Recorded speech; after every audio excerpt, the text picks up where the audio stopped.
যুবভারতীতে লিগের ম্যাচে নজিরবিহীন বিভ্রাট নিয়ে আইএফএকে এক হাত নিলেন মেহতাব হোসেন। শনিবার খারাপ আবহাওয়ায় আলোর অভাবে ৬৮ মিনিটে থেমে যাওয়া ইস্টবেঙ্গল বিএনআর ম্যাচ ভণ্ডুল হয়ে যায় বিএনআর পরে খেলতে অস্বীকার করায়।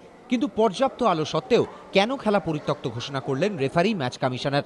ইস্টবেঙ্গলের ক্ষোভের বহিঃপ্রকাশই এদিন উঠে এলো মেহতাবের গলায়। লাল হলুদের মিডিওর ক্ষোভ, এমন ঘটনা শুধু ভারতেই সম্ভব। একটা টিম যদি বলে না আমি খেলবো না, আমার মনে হয় রেফারি এখানে নিয়ম আছে কি জানি না, রেফারি সেই টিমটাকে হয়তো সাসপেন্ডও করতে পারে। এইটা ভারতবর্ষে আর কোথাও হয় না। বিএনআর দেখিয়ে দিল কে বিএনআর পাওয়ার আছে, ইস্টবেঙ্গলের পাওয়ার নেই। বিতর্কিত সিদ্ধান্তের পর ২৪ ঘন্টা কেটে গেছে। রবিবার চেতলা ৮৬ পল্লীতে একটি ফুটবল টুর্নামেন্টে বিশেষ অতিথি হিসেবে এসেও মেহতাবের মুখে উঠে এলো বিএনআর ম্যাচের প্রসঙ্গ।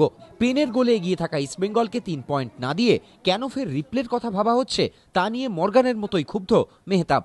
এতে প্লেয়াররা সাফার হবে যারা আমরা প্রফেশনাল প্লেয়ার। একটা ম্যাচ কমলো, আবার একটা ম্যাচ, সেই ম্যাচটাই আবার খেলতে হবে, তাহলে মোটিভেশন কি করে আনতে হবে? কাশ্মীরে খেলতে গিয়েও নিয়মিত গোলের মধ্যে থাকা টোলগেকেও এদিন বিঁধলেন মেহতাব। এয়ারলাইন্স কাপে প্রথম মাঠে নেমে লাল হলুদ কর্তা নিতু সরকারকে টোলগের গোল উৎসর্গ নিয়েও তেতে আছেন প্রাক্তন সতীর্থ। দেখো, কোনো মানুষের জন্য কোনো কিছু আটকে থাকে না। আজকে আমি চলে যাবো, কালকে কেউ আমার জায়গায় আসবে। টোলগে চলে গেছে, চিড্ডি এসছে, এখন সেটাই নিয়ে চিন্তা করছি আমি। আমরা এখন টোলগেকে নিয়ে চিন্তা করছি না। দেখো, মাঠেই এটা জবাব দেবো, এটা বলে লাভ নেই, মাঠেই হবে কথা। গত মরশুমে ইস্টবেঙ্গল ড্রেসিং রুমে টোলগে মেহতাব হাতাহাতির ঘটনা ঘটেছিল। নতুন মরশুমেও একের পর এক বিতর্ক পিছু ছাড়েনি অস্ট্রেলীয় তারকাকে।